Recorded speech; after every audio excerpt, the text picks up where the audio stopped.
National বার্তায় আপনাদের সঙ্গে আমি মৌমিতা। এই মুহূর্তে সব থেকে বড় খবর হচ্ছে উত্তর কলকাতা এবং বীরভূমের তৃণমূল কংগ্রেসে বিরাট বা ব্যাপক রদবদল। আর সভাপতি পদে কিন্তু থাকছেন না সাংসদ সুদীপ কিংবা বীরভূমের অনুব্রত মণ্ডল, বরং এই দুই জায়গাতেই একমাত্র আস্থা কোর কমিটি। বিস্তারিত জানবো কিংবা বিশদে দেখবো ন্যাশনাল বার্তায়।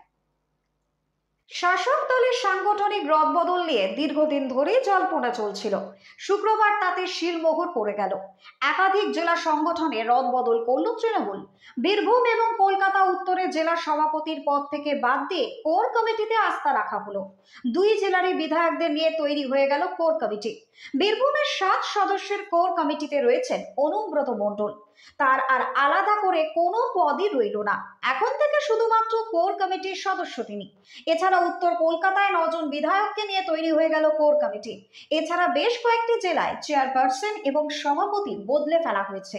জানা গিয়েছে বীরভূমে 7 সদস্যের কমিটিতে রয়েছেন অনুব্রত মণ্ডল, অভিজিৎ সিনহা, আশিস বন্দ্যোপাধ্যায়, চন্দ্রনাথ সিনহা, বিকাশ রায় চৌধুরী, সুদীপ্ত ঘোষ, কাজল শেখ। এছাড়া 2 সাংসদ শতাব্দী রায়, অসিত মাল কোর কমিটির আমন্ত্রিত সদস্য। উল্লেখ্য, গরু পাচার মামলায় অনুব্রত মণ্ডল জেলবন্দি হওয়ার পর 2022 সালে জেলা সংগঠনের কাজকর্মের জন্য কোর কমিটি তৈরি করে দিয়েছিলেন মুখ্যমন্ত্রী মমতা বন্দ্যোপাধ্যায় নিজে। পরে অনুব্রত ফেরার পরও কোর কমিটি কাজ চালাচ্ছিল। মমতা বারবার বার্তা দিয়েছেন বীরভূম দলের সংগঠনের সমস্ত ভার এই কোর কমিটি। সেই কোর কমিটি আরো সম্প্রসারিত করে চূড়ান্ত ভার দেওয়া হলো তার উপর।